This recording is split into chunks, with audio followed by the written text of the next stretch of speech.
السلام عليكم السلام. وعليكم السلام ورحمة الله وبركاته. السلام عليكم. وعليكم السلام. ሰላም ናችሁ?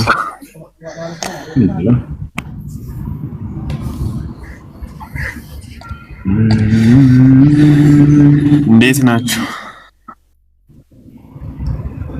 ሰላም አልሐምዱሊላህ።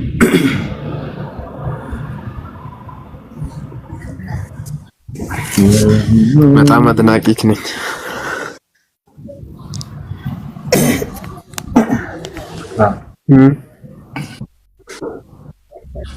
شكرا شكرا. ماشي. አንድ ጥያቄ ነበረኝ።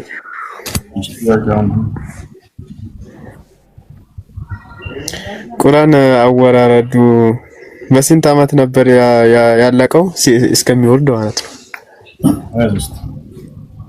ለሼህ ሁሴን 23 ሸባብ እሰማለሁ።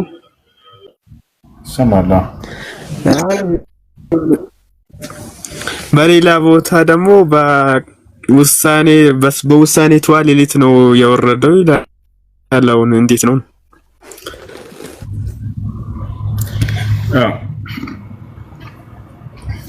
ነቢያችን ሰለላሁ ዐለይሂ ወሰለም ላይ ቁርአን መውረድ የጀመረበት ጊዜ ለማለት ነው። እንዴት ነው? ሁለቱ አንድ ላይ ነቢያችን ሰለላሁ ዐለይሂ ወሰለም ላይ ቁርአን መውረድ የጀመረበትን ጊዜ ነው እሱ የሚናገረው። ለምን ያክል ጊዜ ወረደ ደግሞ የመጀመሪያ ጥያቄ መልስ ነው።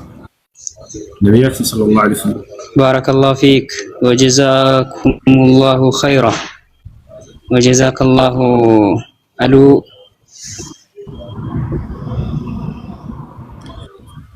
እሺ የመጀመሪያው ምንድን ነው? ከኔ ጋር ሆነ አዳምጥ። አይ በሌላ ቦታ እንደ ጥያቄ ብዙ ጊዜ ሲሰማ ግልጽ ነው። እሺ አዳምጥሽ። ለምን ያክል ጊዜ ወረደ ከተባለ ቁርአን ወደ ነብዩ ሰለላሁ ዐለይሂ ወሰለም ጋር ለ23 ዓመት ያክል ነብይ ከተደረጉበት ጊዜ ጀምሮ በ40 ዓመታቸው ነብይ የሆኑ በ63 ዓመታቸው ሞቱ። ለ23 ዓመት ያክል ቁርአን ወረደ። ለምን ያክል ጊዜ ወረደ ነው የመጀመሪያው ጥያቄ። እሱ ነው ማለት ነው። መቼ ነው መውረድ የጀመረው የሚለውን ነው ደግሞ በመወሰኛይቱ ሌሊት ወይንም ኢና አንዘልናሁ ፊ ለይለቱል ቀድር የሚለው ለይለቱል ቀድር ውስጥ ትገኛለች ከተባለ በረመዳን ውስጥ። ስለዚህ በሌላ ቦታ ላይ በረመዳን አወረድኩት ይሄን ቁርአን ይላል አላህ፣ በመወሰኛይቱ ሌሊትም ይላል። ሁለቱ አንድ ነው። ምክንያቱም ለይለቱል ቀድር ራሱ በረመዳን ውስጥ የምትገኝ ስለሆነች በዛች በሌሊት ነው መውረድ የጀመረው ቁርአን ነው። ሸህሩ ረመዳን الذي انزل فيه القرآن ይላል። የረመዳን ወር ማለት እርሱ ያ ቁርአን የወረደበት ወር ነው እያለ ይናገራል። በዚያ ውስጥ ማናለች? ለይለቱል ቀድር አለች። ስለዚህ አላህ በረመዳን አወረድኩት ሲል ጊዜ በረመዳን መውረድ የጀመረበት ጊዜ ነው እንጂ ሙሉ የወረደው በአንዲት ወር በረመዳን ነው ማለት አይደለም። እሺ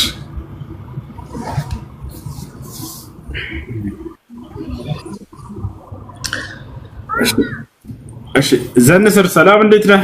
ጀዛከላህ ያቀለ አማን ነው አለን አለው ደህና ነው። ሰላም ነው አለን። ስለ ቁርአን አመጣጥ ሲነገረኝ።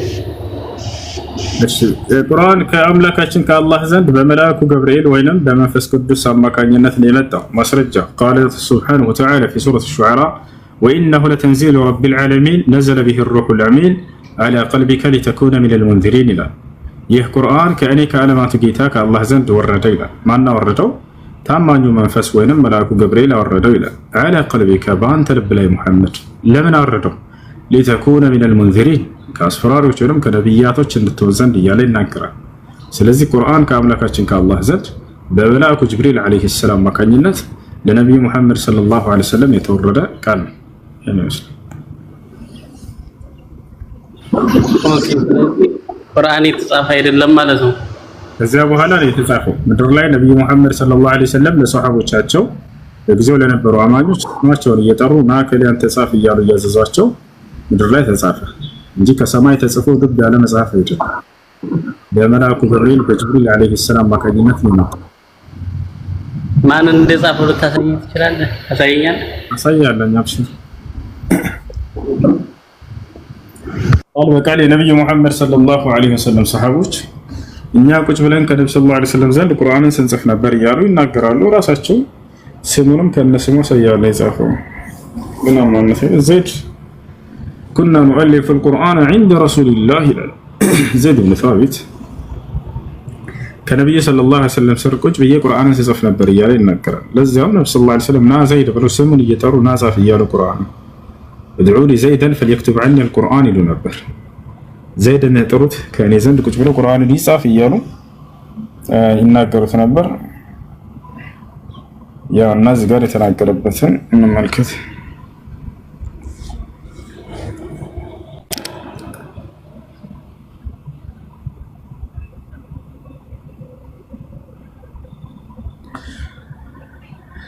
እዚህ ጋር እናገኘዋለን። ሶሒህ አት-ትርሚዚ 3954 ላይ ታገኙታላችሁ። ሶሒህ አት-ትርሚዚ 3954 ላይ ምን ይላል?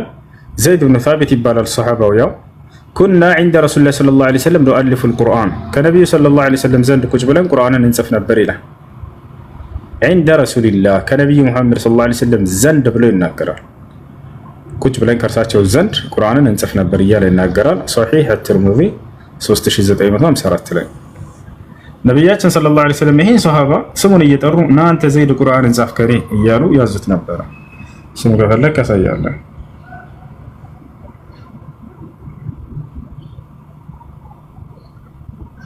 እሺ ሌላ ጥያቄ አለ?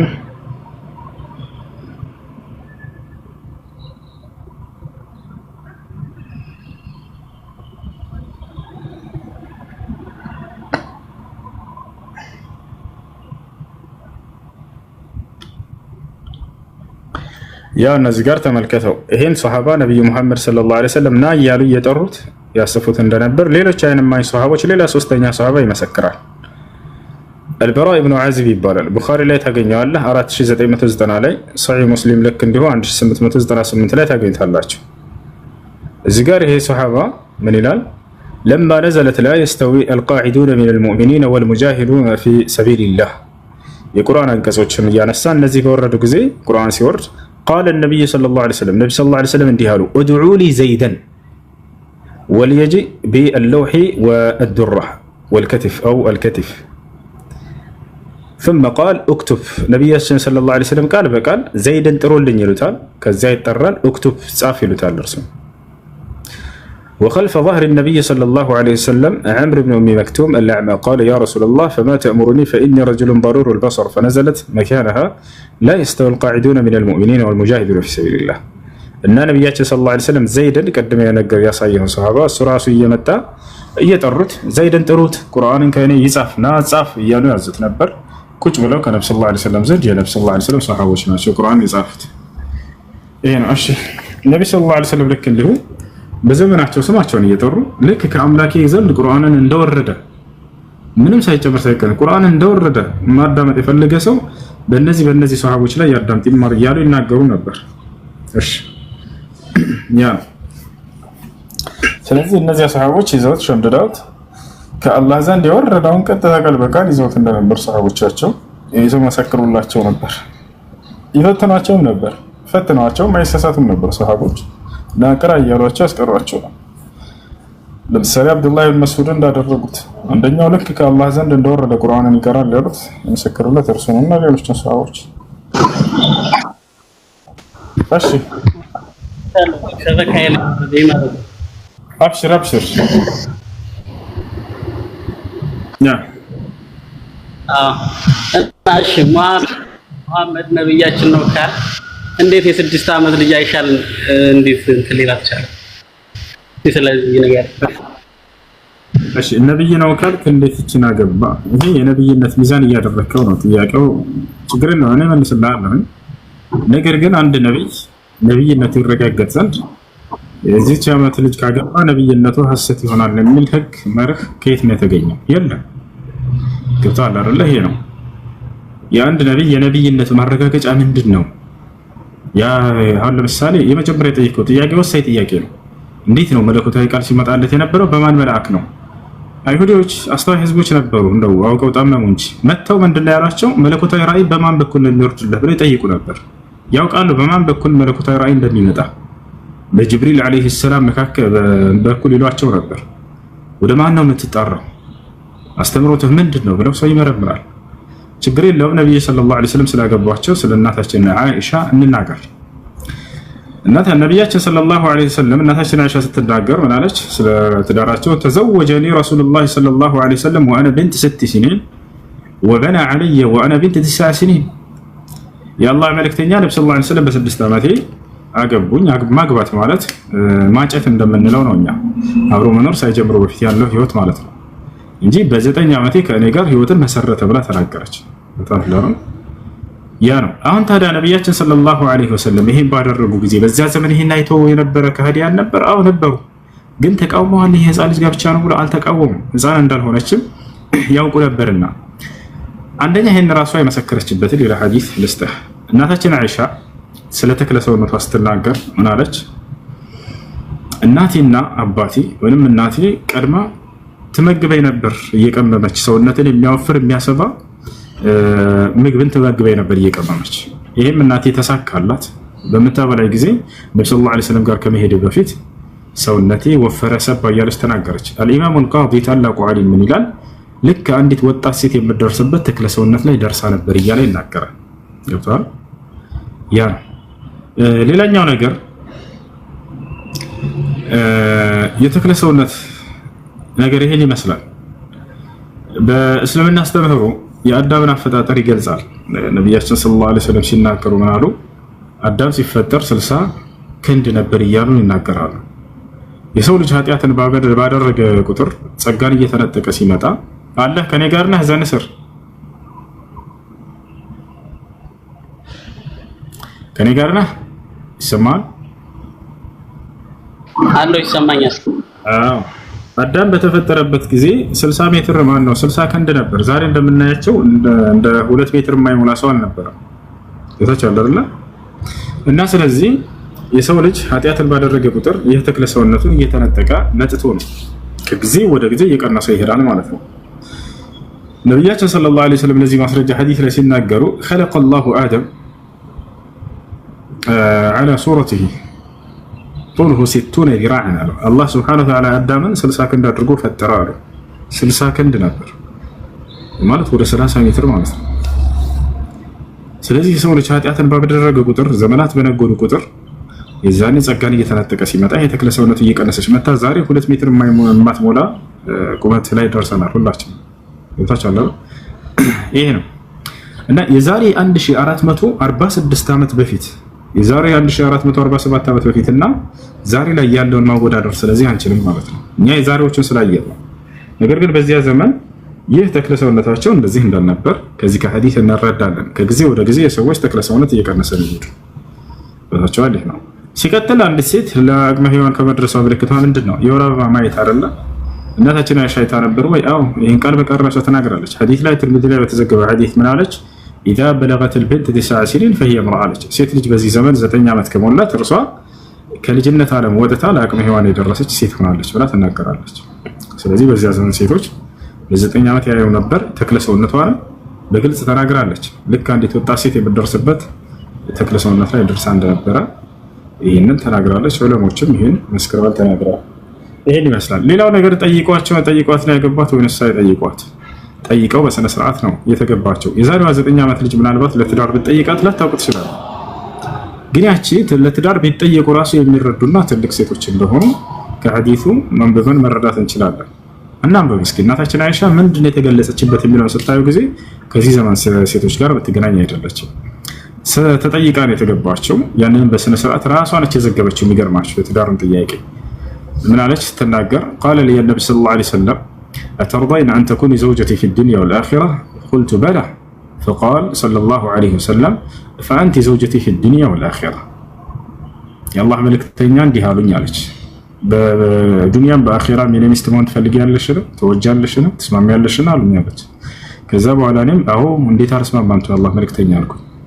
ከዛም እንግዲያውስ በዱንያም በአኺራ ምን ሚስትሞኛለሽ ብለው ተናገሩ ነብዩ ሰለላሁ ዐለይሂ ወሰለም። ይሄ ነው። ሌላኛው ነገር ምንድነው? ከዚህ ሁሉ ሌላ ተጨማሪ ይህ ነገር ነብያችን ሰለላሁ ዐለይሂ ወሰለም እንዳው ለመሆኑ ፈልገውትና አስበውት አቅደውበት ያደረጉት ነገር ነው ወይንስ መለኮታዊ ግልጠት መሰረት አድርገው ነው ይሄን ነገር ያገቡት? ነብያችን ሰለላሁ ዐለይሂ ወሰለም እቺን ሴት ላግባ እስኪ እንዳው ብለው አስበው አቅደው እንትን ብለው አሰላስለው እንደማንኛውም ወጣት እንደዛ አይደለም። ከመጀመሪያ ሚስታቸው ጀምሮ ይወታቻል እናታችን አይሻን ራሱ ነብያችን ሰለላሁ ዐለይሂ ወሰለም ተኝተው መልአኩ ጅብሪል ዐለይሂ ሰላም በህልማቸው ተገለጠ። መጣና በህልማቸው የተጠቀለለ ጨርቅ ነገር ይዟል። ያንን ሲገልጠው ጊዜ فرأى فيها صورة عائشة رضي الله عنها በዚያ ላይ የእናታችን አይሻ ምስል ተመለከቱ ነብዩ ሰለላሁ ዐለይሂ ወሰለም። ከዛም ጅብሪል ምን አላቸው? ሙሐመድ ሆይ ይቺ አንተ ሚስት እንድትሆን ተወስናለች አላቸው። መልአኩ ገብርኤል ራሱ መጥቶ ይወታቻል። በሌላ ነብያችን ሰለላሁ ዐለይሂ ወሰለም በሌላ ጊዜ መጣና ጅብሪል ደገመላቸው። እቺ ሴት አንተ ሚስት እንድትሆን ተወስናለች እየተባልክ ነው ሙሐመድ አላቸው። ከዚያ በኋላ ሄደው ነብዩ ሰለላሁ ዐለይሂ ወሰለም ለእርሷ ጥያቄውን አቀረቡ። ቤተሰብ ይሄን ነገር ተንተን ተባለ። ከዛ ትዳሩ ተፈጸመ ማለት ነው። ይሄን ይመስላል። ሌላው እናታችን አይሻ ረዲየላሁ ዐንሃ ለምንድን ነው አላህ ሱብሓነሁ ወተዓላ ለነብዩ ሰለላሁ ዐለይሂ ወሰለም እንድትገባ ያጫት? ምክንያቱም አላህ የፈጠረውን ፍጡር በደንብ አድርጎ ያውቃል አይደል? በዚህ እንስማማለን። በደንብ አድርጎ ያውቃል። በጣም አስተዋይ የሆነ ሴት ታስፈልጋለች ለትውልዱ ይሄንን እስላማዊ ዕውቀት ሸምድዳ የምታስተላልፍ። አላህ ሱብሓነሁ ወተዓላ በምርጫው ላይ አልተሳሳተም፣ ሁሌም አይሳሳትምና እናታችን አይሻ ከማንም ወንድ ታላላቅ ሰሃቦች የማይተናነስ ከ2000 በላይ ሐዲሶችን በጭንቅላቷ ሸምድዳ አድርሳለች ለትውልድ። ሞታቸዋል አይደል? እና ያ ነው በዚያን ጊዜ ሴቶች ሰዎች እየመጡ ታላላቅ ሰሃቦች እናታችን እያሉ ይጠሯት ሁላ ነበር። የምእመናን እናት ወይ እያሉ እየመጡ ሰሃቦች በሚለያዩ ጊዜ በሆነ ሃይማኖታዊ ጉዳይ ፈትዋ እሷን እየመጡ ይጠይቋት ነበር። እና ይሄን ይመስላል ስለ እናታችን አይሻ በተክለ ሰውነቷም አንፃር በአእምሮዋም አንፃር እኔ በእስላም እንደነበር የጉልምስና እድሜ ላይ ደርሳ እንደነበር ራሷ ተናግራለች። እናትና አባቴ በዲናቸው ላይ ጠንካራ ሆነው ቤታቸው ግቢ ውስጥ አቡበክር ሲዲቅ ረዲየላሁ ዐንሁ መስጂዱን ሰርቶ እኔ ዛኔ በጉልምስና እድሜ ላይ ሁሉ ደርሼ አውቃለሁ እያለች የተናገረችበት ጊዜ አለ ማለት ነው። ይሄን ያስረዳሽ። ኦኬ እሺ። አይሻ ሐዲስን አስተላልፋለች። ስለዚህ ማለት አስተምሮን ማለት ነው። እንዴት ቤቷ ኪያና የአቡበክር ነው የሚለው የሶስት ሰው ቀብር አለ ይባላል። እንዴት ነው ስለሱ? በጣም እሺ። የነብያችን ሰለላሁ ዐለይሂ ወሰለም የአቡበክር ሲዲቅ ያባቷ ልክ እንዲሁ ደግሞ የዑመር ብን ኸጣብ ረዲየላሁ ዐንሁ የሶስታቸው መቃብር ያለው እናታችን አይሻ ቤት ነው። ለምን ወደሚለው እንምጣ። በመጀመሪያ ነብያችን ሰለላሁ ዐለይሂ ወሰለም ናቸው እዛ ተቀበሩት የነበረው። ለምን እዛ ተቀበሩ? ነብያችን ሰለላሁ ዐለይሂ ወሰለም ካረፉ በኋላ ከሞቱ በኋላ ሰዎች ተወዛግበው ነበር የት እንቅበራቸው በሚለው ጉዳይ። አቡበክር ሲዲቅ ረዲየላሁ ዐንሁ ምን አለ? إني سمعت رسول الله صلى الله عليه وسلم يقول أن الأنبياء يدفنون في المكان الذي ماتوا فيه. أبو بكر الصديق بن على الله ملكام سراولي وداد لتنا أني نبي صلى الله عليه وسلم عندي سلو سمتشاتشو عنه على نبيات بموتوا بالسفراء يكبرانه سلو سمتشاتشو عنه على بزا حديث مسارات نبياتوش يموتوا بالسفراء وما يكبروت زا بيتاتشو وسط سلاموتون النبي صلى الله عليه وسلم زي تكبروت أشنا ያንን እንደ መቃብር ሰዎች ተጠቀሙ። ችግር የለውም። የማይቻለው ምንድነው እዛ ላይ ቤተ አምልኮ ሰርቶ ማምለክ ነው። ያ ደግሞ አልሆነም። ነብዩ ሰለላሁ ዐለይሂ ወሰለም በቤታቸው ውስጥ ነው የተቀበሩት። እሺ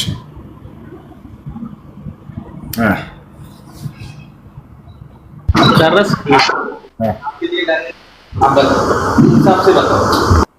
እሺ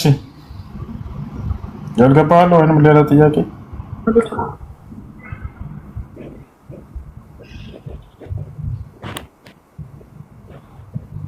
አሎ ሰማኛል።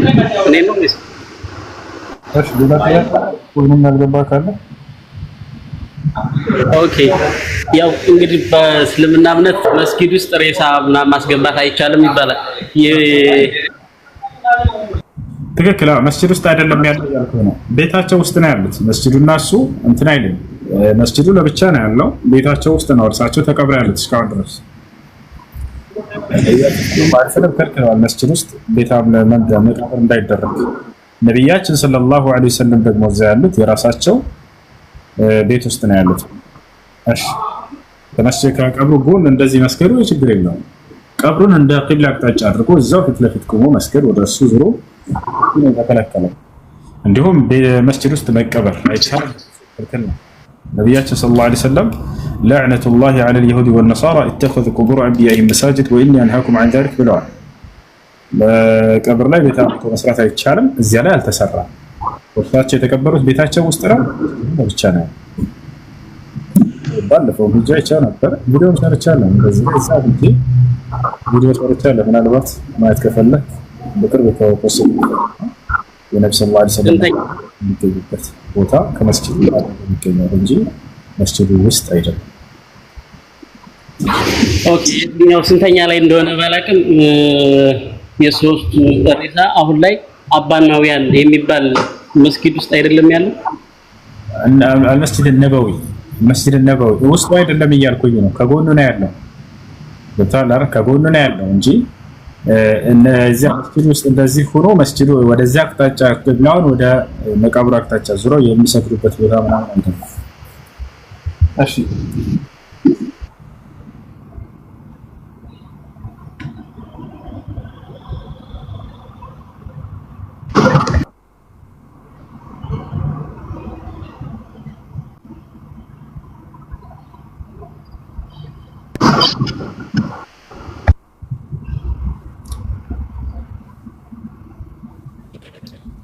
እሺ ምን ይልቀጥል ነው አልጨረስኩም። አንድ ጊዜ እሺ ሙስሊም ቁጥር 27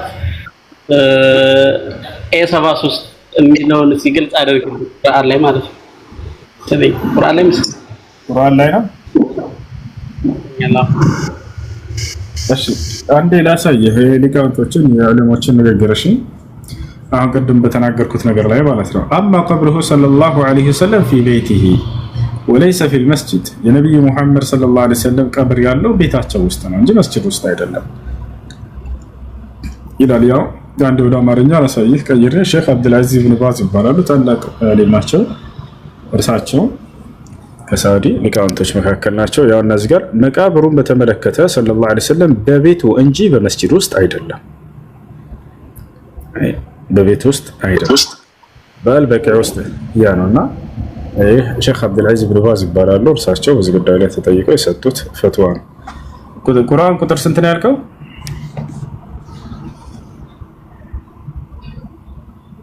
27 ኤ73 ሐዲስ ላይ ነው ቁርአን ላይ ብቻ እርግጠኛ አይደለሁም ግን ሐሳቡን ንገረኝ። እንደሱ ከሆነ እርግጠኛ ካልሆንክ ቁጥሩን ሐሳቡን ንገረኝና ለማለስልህ በዛ ላይ ጥያቄ ነው።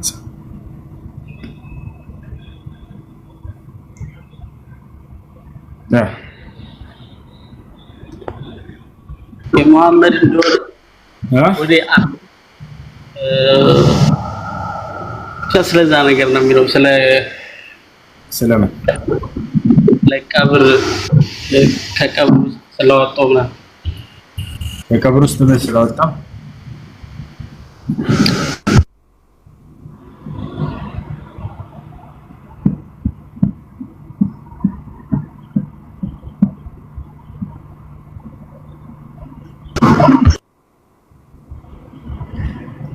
ማልከኝ ጀቢር ምን ላይ ጀቢር ምን ልጅ ጃቢር እሺ ጃቢር ምን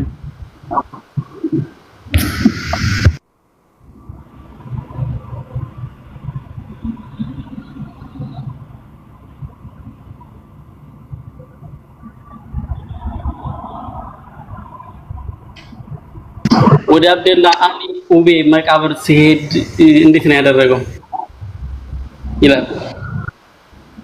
ወደ ማን ቀብር ሲሄድ?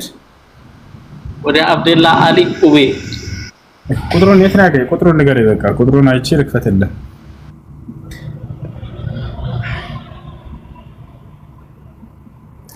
የሰጡን ቁጥር ንገረኝ።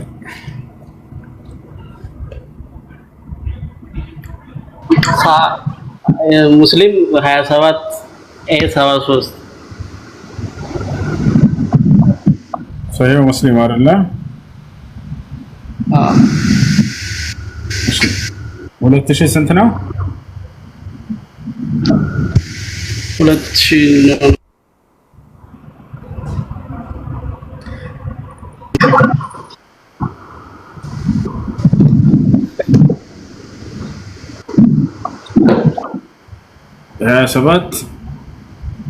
73 አይደለ? حدثنا أبو بكر بن أبي شيبة وزهير بن حرب وأحمد بن عبد الضبي واللفظ لابن أبي شيبة قال ابن عبده أخبرنا وقال الآخران حدثنا سفيان بن عيينة أنه سمع جابرا يقول أتى النبي صلى الله عليه وسلم قبر عبد الله بن أبي فأخرجه من قبره فوضعه على ركبتيه ونفث عليه من رقه وألبسه قميصه فالله أعلم. الشيء أنت تناقرنا ያየውን እየተናገረ ነው። ጃብር ኢብኑ ሰሚዐ ጃብረን እርሱ ከጃብር ሰምቷል ይላል። يقول أتى النبي صلى الله عليه وسلم قبر عبد الله بن أبي عبد الله بن أبي ወደ ተባለ ሰው መቃብር ነብዩ ሰለላሁ ዐለይሂ ወሰለም መጡ فأخرجه من قبره ከቀብሩ ማወጡት ይላል። ያ ማለት ገና ሳይቀበር ውስጥ ላይ እንደተቀመጠ ማለት ነው። فوضعه على ركبتيه أنا ምክንያቱም አንድ ሰው ከተቀበረና ከተደፈነ በኋላ ሊወጣ ይገባም በፍጹም ይሄ ክልክል ነው በእስላም። ነገር ግን እዛው ቀብሩ ላይ ተቀምጦ ሳለ አብያዙትና ነብዩ ሰለላሁ ዐለይሂ ወሰለም አውጥተው فوضعه على ركبتيه በጉልበታቸው ላይ ያስቀመጡትና ونفث عليه من ريقه وألبسه قميصه فالله أعلم ከምራቃቸው ተፈተፋሉበትና ቀሚሳቸውንም አለበሱት ይላል። ይሄ ነው እና እዚህ ቦታ ላይ ያልገባህ ነገር ምንድነው? ኦኬ አይ እንዴት ከተቀበረ በኋላ እንዴት ከመቃብር ሊያወጡ ይችላል ነው? አንተ ደግሞ አልተቀበረም አልክ። አዎ ከተቀበረ አወጣዋል እንጂ ከተደፈነ በኋላ ምናምን የሚል አይደለም። እሱን ትንታኔውን ላሳይህ ከኔ ብቻ እንዳይሆን ማለት ነው። እሺ ኦኬ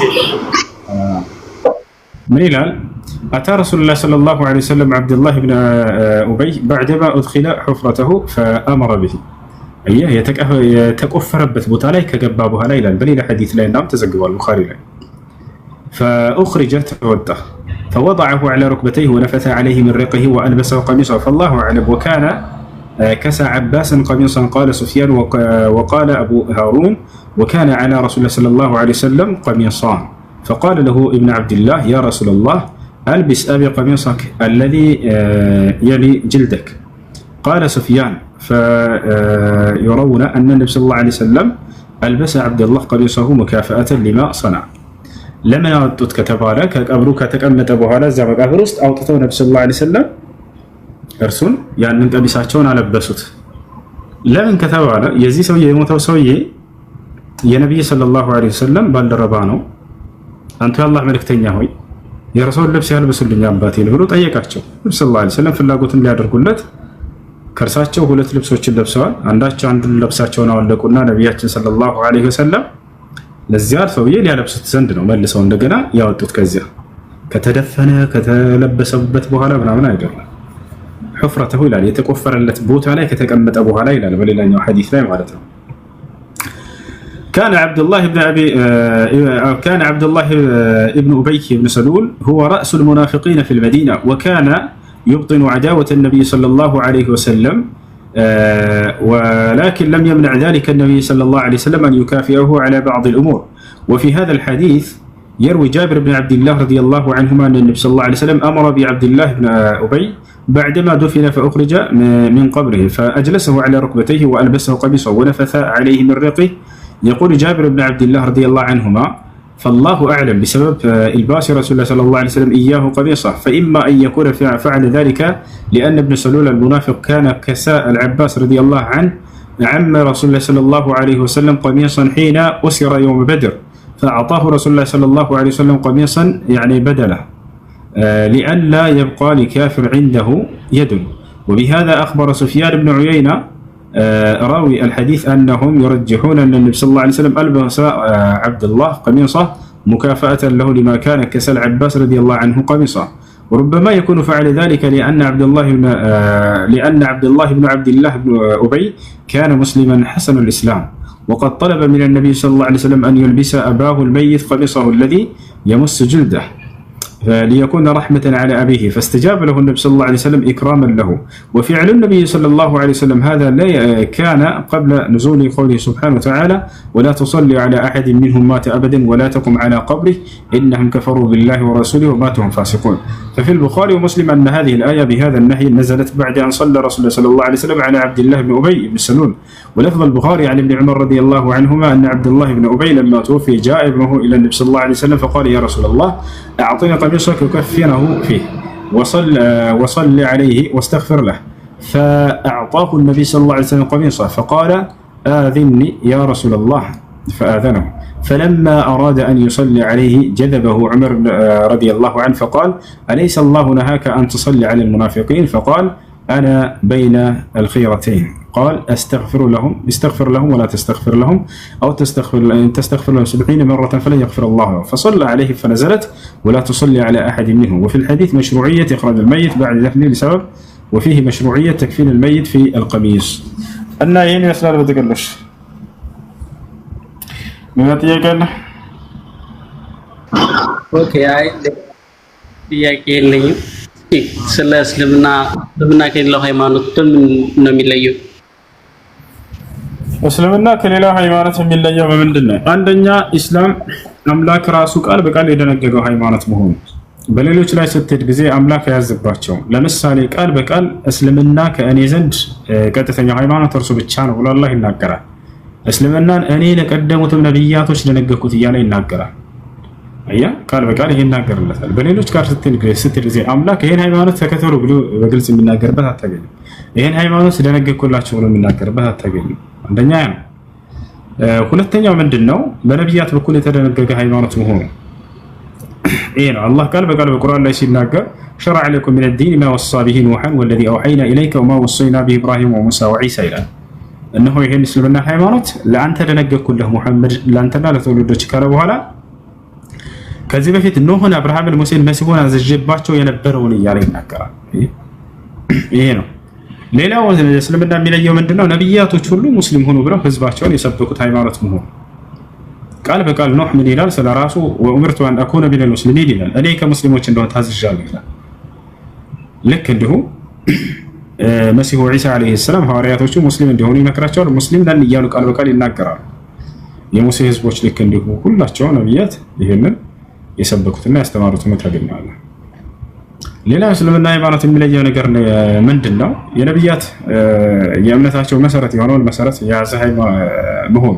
እሱ ምንድነው ከተባለ የትእዛዛት ሁሉ ፊተኛውና መጀመሪያው ምንድነው? አምላክ አንድና ብቸኛ መሆኑን አምኖ ለዚያ ለአንዱ አምላክ ብቻ መገዛት የሚል አስተምህሮ ያለው ነው። ያ አምላክ ብቸኛ ነው። በአንድነቱ ላይ ሶስትነት የለበትም። እርሱ መለኮት ብቻ ነው። በመለኮትነቱ ላይ ሰውነት የለበትም። አምላክም ነው ሰው ነው ተብሎ የሚገለጽ አይደለም። ያ አንድ አምላክ ዘላለም ህያው ነው። ካቻ አይደለም። በህያውነቱ ላይ እርሱ ሞትነት የለበትም። ስለኔ ብሎ ሞተልኝ ምናምን ብሎ ሂሳብ የለም። ያ አምላክ ሁሉም በማድረግ ላይ ቻይ ነው። እኔ ከራሴ አንደስ ላድርግ አይቻለኝ ብሎ የሚናገር አይደለም። ያ አምላክ ዕውቀቱ የተገደበ አይደለም እና እነዚህ መለኮታዊ ባህሪያቶችን በእርሱ ላይ እናገኛቸዋለን። هذا هو الإسلام። አንደኛ አምላክ ራሱ በቀጥታ የደነገገው በነብያት በኩል የደነገገው ነብያቶች የሰበኩት መሆኑ ልዩ ያደርገዋል ከሌላ። ይሄን ይመስላል።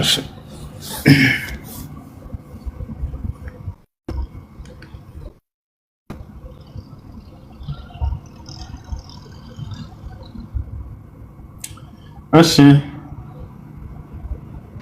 ኦኬ ሻሃዳ መያዝ ፈልጋለሁ። ሻሃዳ መያዝ ትፈልጋለሽ የምለውን ቃል አብረን እየተከተልክ በል።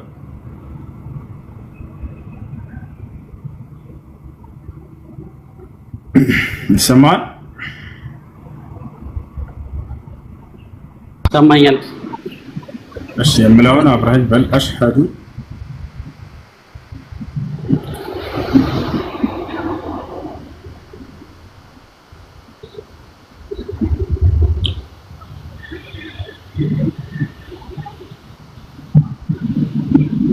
ይሰማል? አሽሀዱ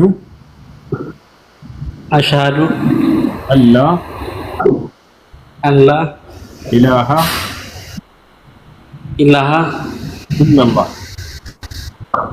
ኢላላህ ወአሽሀዱ አነ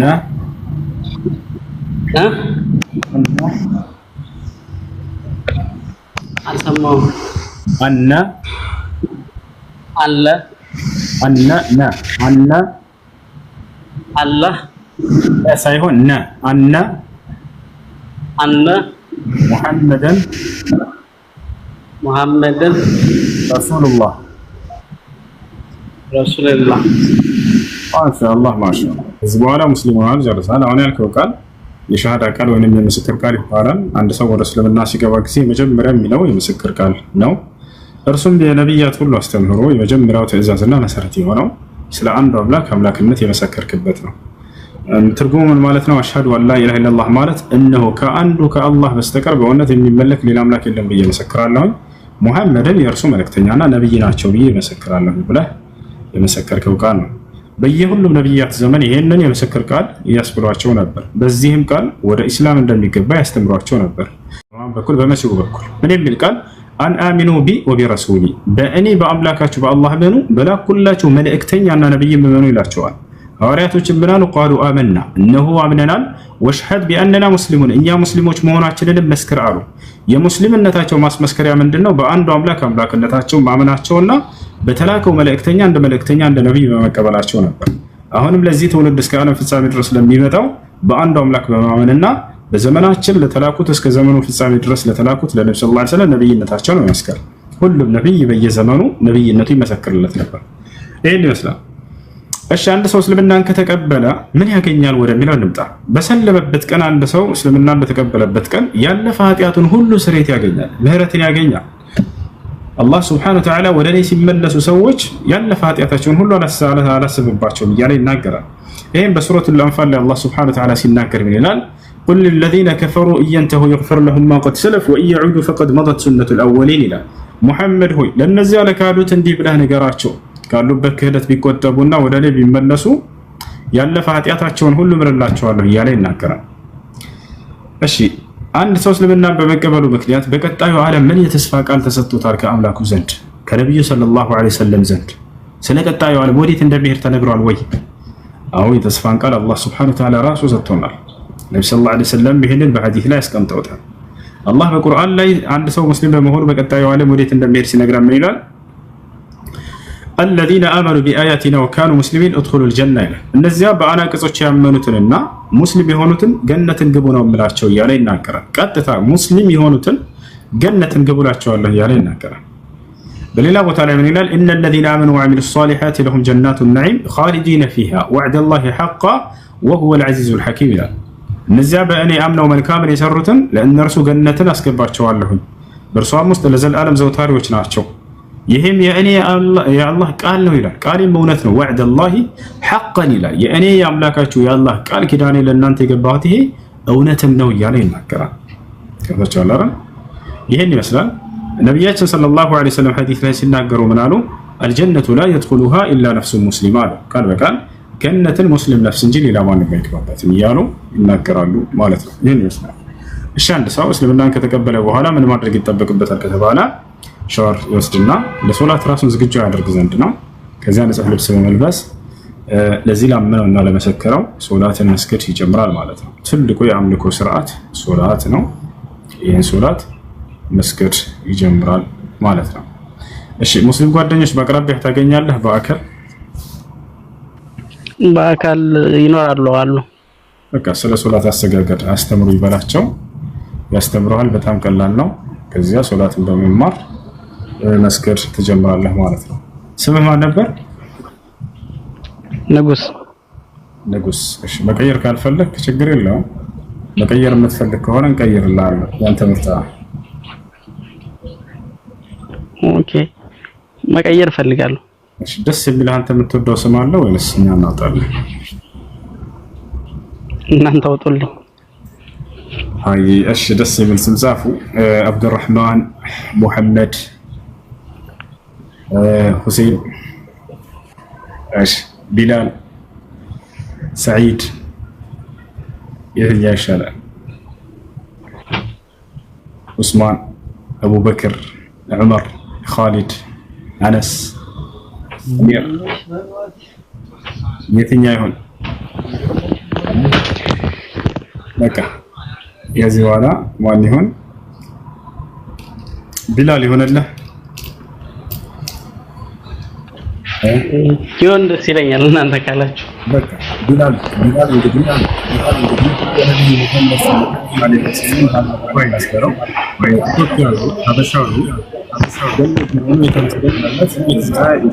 ስም ነው። ከዚህ በኋላ ወንድማችን ቢላል ነው። እስላማዊ ጥያቄዎች ምናምን ከዚህ በኋላ ማንኛውም ጥያቄ ካለ በስ ባለ ጊዜ መጣ መጠየቅ ትችላለህ። በውስጥ ቁጥርህን አስቀምጥልኝ። ትምህርት የምትማርበት እንድትገባ አደርጋለሁ። ኦኬ እሺ ወንድሜ እንደው አድርጌያለሁ። ወንስ ስልኬን ኮንታክት አድርገን እሺ ጥያቄ ያለሽ ላሚት ከታች እንዴ ላሚት ብሎ ስም አለ። ሰላም አለይኩም። ወአለይኩም ሰላም ወራህመቱላሂ ወበረካቱ። ጥያቄ እህቴ ባለትዳር ነበረችና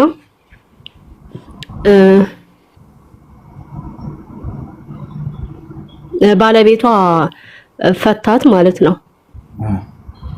ከዛ በሳምንት ነው በሁለት ሳምንት እንደዚህ መጸነሷ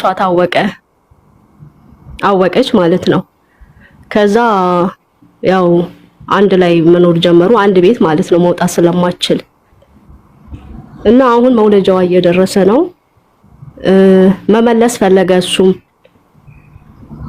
እና እሱ ደግሞ እርግጠኛ አይደለም፣ በሶስት ይፍታ በሁለት ይሁን እርግጠኛ አይደለም። እሷ ግን የሰማችሁ በሁለት እንደፈታት ነው። ይሄ ነገር እንዴት ይታያል? በሁለት እንደፈታት ማለት በአንድ ቃል ፈትቼ ሁለት ጊዜ ፈትቼሻለሁ ብሎ ተናግሮ በአንድ ጊዜ? አዎ በአንድ ጊዜ ሁለቴ ነው የሰማችሁ። እሱ ደግሞ ሶስቴ ይሁን ሁለቴ እርግጠኛ አይደለሁም ነው። ያኔ ስሜታዊ ሆኖ ስለነበረ እንዴት ስንት እንደሆነ አላወቀም። እርግጠኛ አይደለም። እሺ ስሜታዊ ሆኖ በጣም ተናዶ ነበር። አዎ እንደዛ። እሺ ንዴት ለሁለት ይከፈላል። አንደኛ ራስን ከመቆጣጠር ውጭ ያስወጣ ከባድ ንዴት አለ። ለዚያ ቅጽበት ውስጥ ነው ሰውየው ሚስቱን ቢፈታ ኒካሁ አይወርድም። ለዚህም ዑለሞች ጠላቁል ገድባን ላ የቅዕ የሚል ቃዒዳ አላቸው። እሱም ምንድነው? የተቆጣ ሰው ፍቺ ኒካሁ አይወርድም። ነገር ግን ቀላል ንዴት ከሆነች ራሱን መቆጣጠር የሚችልበት ቅጽበት ላይ ሆኖ ከሆነ ኒካሁ ይወርዳል። አሁን እንደምትናገር ከሆነ ግን ራሱን መቆጣጠር አቅቶት ሰውየው ያለውን ሁሉ እስከ መርሳት የደረሰበት ቅጽበት ላይ ነበር አይደለም? እንደሱ ከሆነ ኒካህ አይወርድም ከናካቴው ጭራሽ። ረጃዕቱ ማለት ያስፈልገው ኒካህ አይወርድም። لأنه من مرفوع القلم ከተባሉት ይገባል እሱ። እንደዚያ ከሆነ ደግሞ አህካም አያዝበትም በፍጹም ንግግርም ሆነ ስራው። ሰውየው ወደ እብደት ቅጽበት የሚሄድበት ጊዜ አለ፣ በጣም ሲናደድ ጊዜ ማለት ነው። እና ያ ነው። ስለዚህ በጣም ንዴት ውስጥ ገብቶ ከሆነ ራሱን ከመቆጣጠር ውጭ ወጥቶ ከሆነ ሰውየው ኒካህ አይወርድም። ግን እርግጠኛ ሆኜ እንደዛ ለመሆኑ ሰውየው ግን ምንድነው እዚህ ጋር በወቅቱ ስሜታዊ ሆነ እንጂ መጀመሪያ ሐሳቡ ነበረው። ሐሳቡ ነበረው ማለት እንዲህ ለመለያየት ምናምን ማለት ነው። ሐሳቡ መኖሩ ተጽዕኖ ያደርጋል። እሺ ግን በዚያ ሰዓት ራሱን መቆጣጠር አያውቅም ነበር አይደለ? በጣም ተናዶ ነበር። አዎ ራሱን ከመቆጣጠር ውጭ ያስገባው ከባድ ንዴት ውስጥ ነው ሰውየው ቢፈታ ኒካህ አይወርድም። እሺ ሹክራን ጨርሻለሁ። መርሐባ። እሺ ለኔም ሌላ ጥያቄ አለኝ። እሺ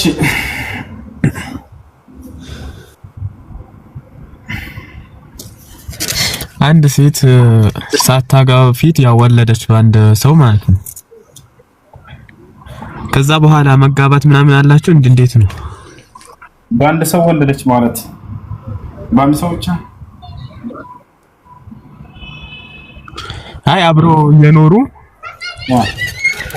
ወልዳለች። ከዛ ለማግባት ደግሞ እሱ በቃ ላግባሽ ምናምን ብሎ ያው ተስማምተው ነበር። እንዴት ነው ኒካቸው ነው?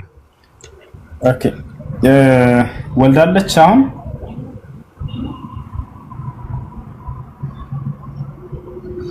ልጅ ያላቸው።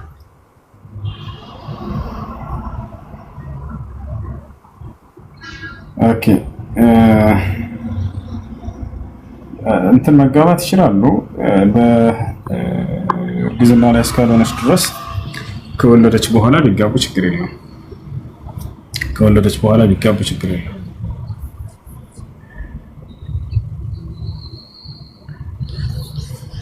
ልጁስ እንዴት ነው? በዝሙት ከሆነ የወለዱት በዑለሞች መካከል ሁለት ሀሳብ አለ። ሴት የወለደችው ከአንድ ሰው ጋር አድርጋ ከሆነ ያ ልጅ በሱ ስም ይጠራል የሚል አቋም ያላቸው አሉ። በብዙ ሰዎች ጋር ከሆነ ግን ሴትዮ ያደረገችው ከሆነ በየትኛው ሊጠራ ይችላል ልጁ? ስለዚህ እዛኔ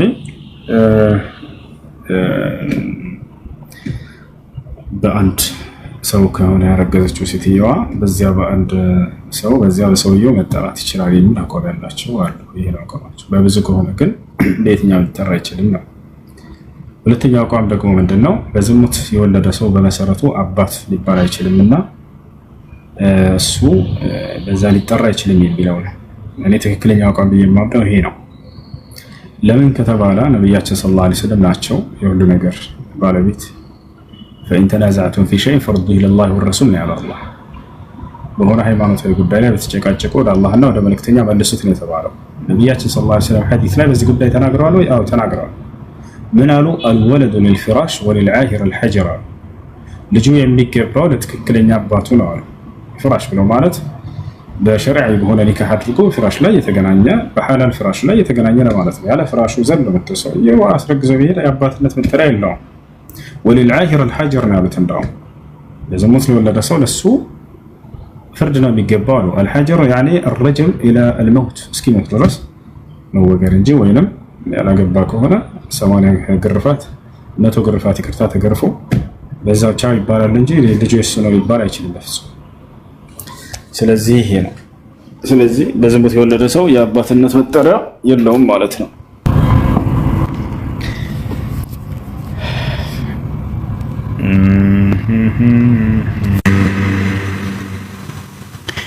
بسم الله الرحمن الرحيم كافها يا عين صاد ذكر رحمة ربك عبده زكريا إذ نادى ربه نداء خفيا قال رب إني وهن العظم مني واشتعل الرأس شيبا ولم أكن بدعائك رب شقيا وإني خفت الموالي من ورائي وكانت امرأتي عاقرا فهب لي من لدنك وليا يرثني ويرث من آل يعقوب واجعله رب رضيا يا زكريا إنا نبشرك بغلام اسمه يحيى لم نجعل له من قبل سميا قال رب أنى يكون لي غلام وكانت امرأتي عاقرا وقد بلغت من الكبر عتيا قال كذلك قال ربك هو علي هين وقد خلقتك من قبل ولم تك شيئا قال رب اجعل لي آية قال آيتك ألا تكلم الناس 3 ليال سويا فخرج على قومه من المحراب فأوحى إليهم أن سبحوا بكرة وعشيا يا يحيى خذ الكتاب بقوة وآتيناه الحكم صبيا وحنانا من لدنا وزكاة وكان تقيا وبرا بوالديه ولم يكن جبارا عصيا وسلام عليه يوم ولد ويوم يموت ويوم يبعث حيا واذكر في الكتاب مريم إذ انتبذت من أهلها مكانا شرقيا فاتخذت من دونهم حجابا فأرسلنا إليها روحنا فتمثل لها بشرا سويا قالت إني أعوذ بالرحمن منك إن كنت تقيا قال إنما أنا رسول ربك لأهب لك غلاما زكيا قالت أنى يكون لي غلام ولم يمسسني بشر ولم أك بغيا قال كذلك قال ربك هو علي هين ولنجعله آية للناس ورحمة منا وكان أمرا مقضيا فحملته فانتبذت به مكانا قصيا فأجاءها المخاض إلى جذع النخلة قالت يا ليتني مت قبل هذا وكنت نسيا منسيا فناداها من تحتها ألا تحزني قد جعل ربك تحتك سريا وهزي إليك بجذع النخلة تساقط عليك رطبا جنيا فكلي واشربي وقري عينا فإما ترين من البشر أحدا فقولي إني نذرت للرحمن صوما فلن أكلم اليوم إنسيا فأتت به قومها تحمله قالوا يا مريم لقد جئت شيئا فريا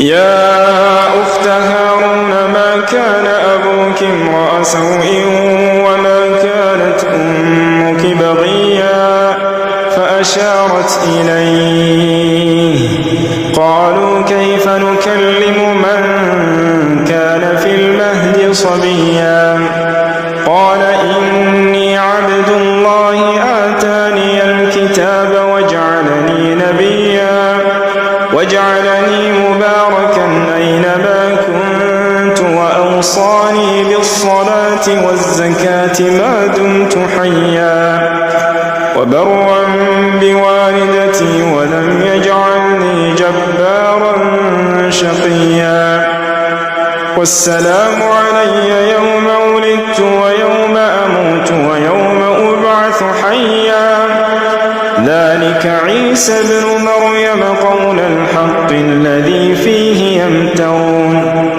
ما كان لله أن يتخذ من ولد سبحانه إذا قضى أمرا فإنما يقول له كن فيكون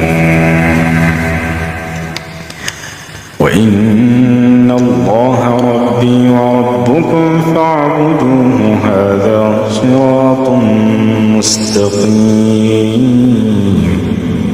فاختلف الأحزاب من بينهم فويل للذين كفروا من مشهد يوم عظيم أسمع بهم وأبصر يوم يأتوننا لكن الظالمون اليوم في ضلال مبين وأنذرهم يوم الحسرة إذ قضي الأمر وهم في غفلة وهم لا يؤمنون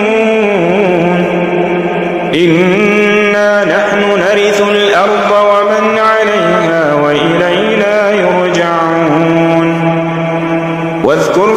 الكتاب إبراهيم إنه كان صديقا نبيا إذ قال لأبيه يا أبت لم تعبد ما لا يسمع ولا يبصر ولا يغني عنك شيئا يا أبت إني قد جاءني من العلم ما لم يأتك فاتبعني أهدك صراطا سويا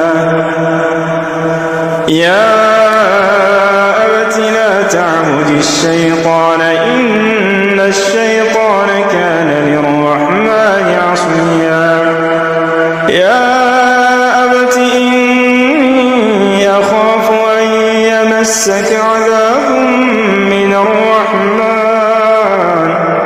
فتكون للشيطان وليا قال أراغب أنت عن آلهتي يا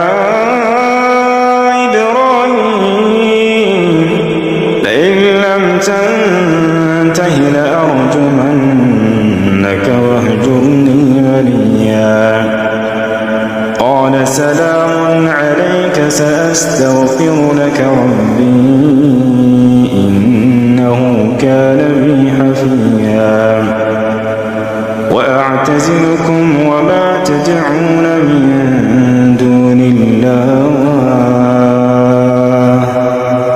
وأدعو ربي عسى ألا أكون بدعاء ربي شقيا فلما اعتزلهم وما يعبدون من دون الله وهبنا له إسحاق ويعقوب وكلا جعلنا نبيا ووهبنا لهم من رحمتنا وجعلنا لهم لسان صدق عليا واذكر في الكتاب موسى إنه كان مخلصا وكان رسولا نبيا وناديناه من جانب الطور الأيمن وقربناه نجيا ووهبنا له من رحمتنا أخاه هارون نبيا واذكر في الكتاب إسماعيل إنه كان صادق الوعد وكان رسولا نبيا وكان يأمر أهله بالصلاة والزكاة وكان عند ربه مرضيا واذكر في الكتاب إدريس إنه كان صديقا نبيا ورفعناه مكانا عليا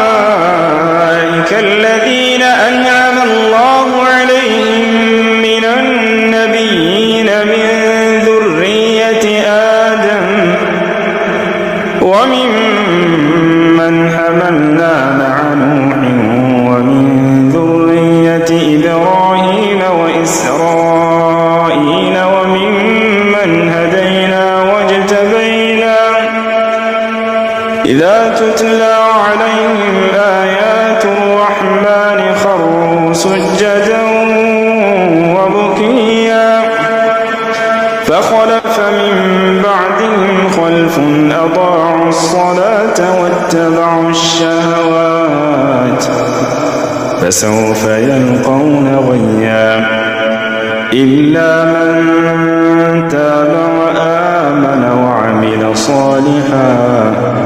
فأولئك يدخلون الجنة ولا يظلمون شيئا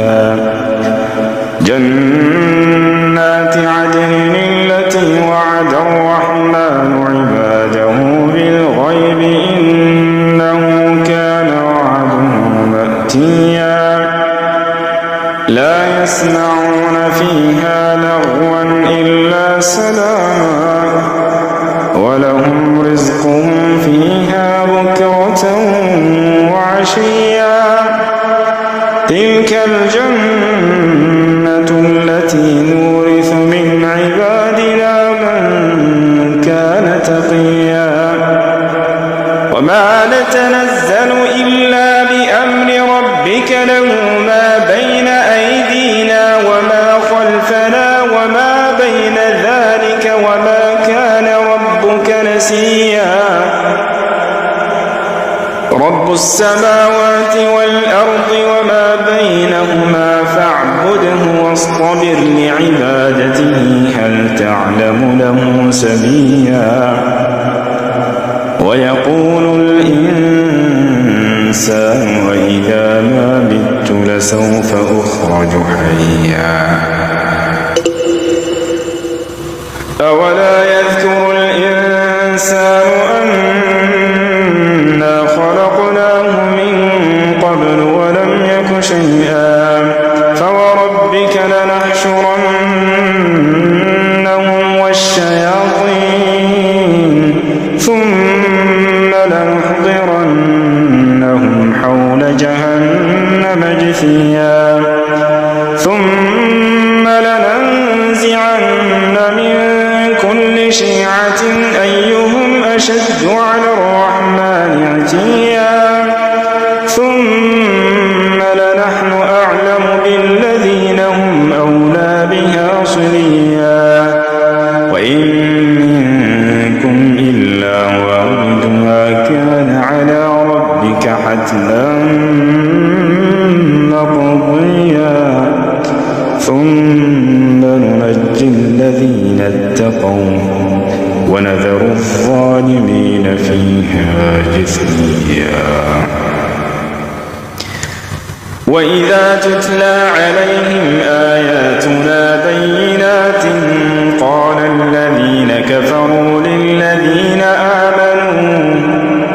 قال الذين كفروا للذين آمنوا أي الفريقين خير مقاما وأحسن نديا وكم أهلكنا قبلهم من قرن هم أحسن أثاثا ورئيا قل من كان في الضلالة فليمدد له الرحمن مدا حتى إذا رأوا ما يوعدون إما العذاب وإما الساعة فسيعلمون من هو شر مكانا وأضعف جندا ويزيد الله الذين اهتدوا هدى والباقيات الصالحات خير عند ربك ثوابا وخير مردا أفرأيت الذي كفر بآياتنا وقال لأوتين مالا وولدا أطلع الغيب أم اتخذ عند الرحمن عهدا كلا سنكتب ما يقول ونمد له من العذاب مدا ونرثه ما يقول ويأتينا فردا واتخذوا من دون الله آلهة ليكونوا لهم عزا كلا سيكفرون بعبادتهم ويكونون عليهم ضدا ألم تر أنا أرسلنا الشياطين على الكافرين تؤزهم أزا فلا تعجل عليهم إنما نعد لهم عدا يوم نحشر المتقين إلى الرحمن وفدا ونسوق المجرمين إلى جهنم وردا لا يملكون الشفاعة إلا من اتخذ عند الرحمن عهدا وقالوا اتخذ الرحمن ولدا لقد جئتم شيئا إدا تكاد السماوات يتفطرن منه وتنشق الأرض وتخر الجبال هدا أن دعوا للرحمن ولدا وما ينبغي